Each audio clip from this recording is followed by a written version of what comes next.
Sherri Papini, the California mom who pleaded guilty to lying about faking her abduction, is set to be sentenced. The hoax sparked a nationwide search, cost taxpayers hundreds of thousands of dollars, but her defense team is arguing now for almost no jail time. Kana Whitworth has the story. Good morning, Kana. Yeah, George, so her legal team is saying her day of reckoning has arrived. They also say her name is now synonymous with that awful hoax, and there's no escaping it yet. They're hoping she can avoid an 8-month prison sentence, and they're looking into her past to try and explain her manipulative behavior.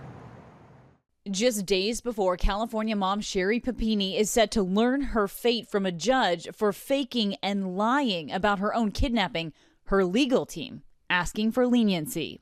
Papini's attorney releasing a memo requesting the 40-year-old only spend 1 month behind bars and the rest under house arrest, calling Papini unschooled and unskilled in honest communication, and saying she lost her way early on, adding she's outwardly sweet and loving, yet capable of intense deceit.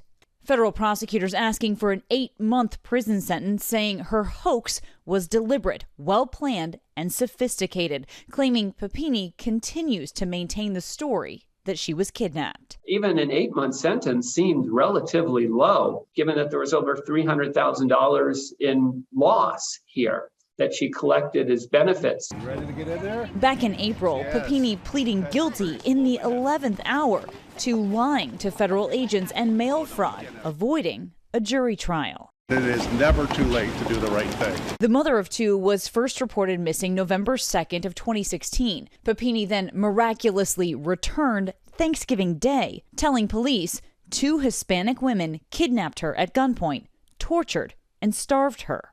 Detectives later discovering she was staying with an ex-boyfriend for the entire 22 days as her family was pleading for her return. Her husband, Keith, speaking with our Matt Gutman just days after she was found. In her poor face,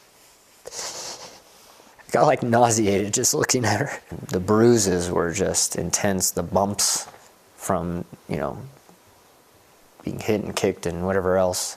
He has since filed for divorce and sole custody of their 2 children. Following her return, Papini not only accepted sympathy, but money as well, including more than $127,000 in disability benefits after seeking treatment from a therapist for anxiety and PTSD, according to court filings. This whole case has been about her lying and manipulating.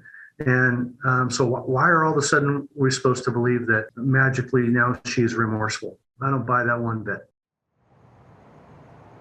And so right now, Papini's current therapist is trying to provide the court with an explanation to her criminal conduct, trying to mitigate her culpability.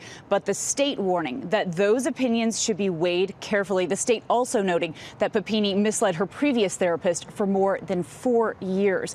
You guys, she is set to be sentenced on Monday. Okay, Kana, thanks very much. Let's bring in Dan Abrams, our chief legal analyst. Is this going to work? Probably not. But look, remember, the best argument she has is that her request for a sentence is consistent with the probation office, which is this 1 month behind bars, 7 months of very highly monitored home confinement. Whether the judge is going to accept that, we shall see. But 8 months is already on the lower end of the sentencing guidelines. The defense counting on the fact that the judge will accept the probation office. But you read this document from the defense, and it's filled with this flowery language that looks more like a romance novel at times than it does a defense document.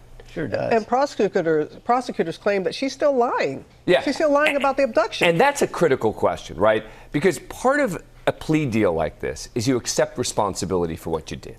And if she is literally still saying it didn't happen, that could weigh into the judge's decision here. It's unclear exactly who she's saying this to and in what context, but if the judge believes she's not accepting responsibility, expect it to be on the very high end of the sentencing range. All right, crystal ball, there's a sentencing on Monday. What happens? I think it's likely going to be this 8-month sentence, right? The question is just going to be how much of it does she serve behind bars and how much of it is home confinement.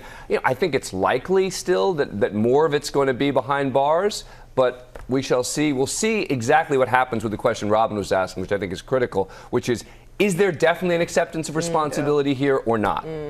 As you said, we shall see. All right, Dan, thanks so much. Well, hey, Hey there, GMA fans. Robin Roberts here. Thanks for checking out our YouTube channel. Lots of great stuff here. So go on, click the subscribe button right over here to get more of awesome videos and content from GMA every day, anytime. We thank you for watching, and we'll see you in the morning on GMA.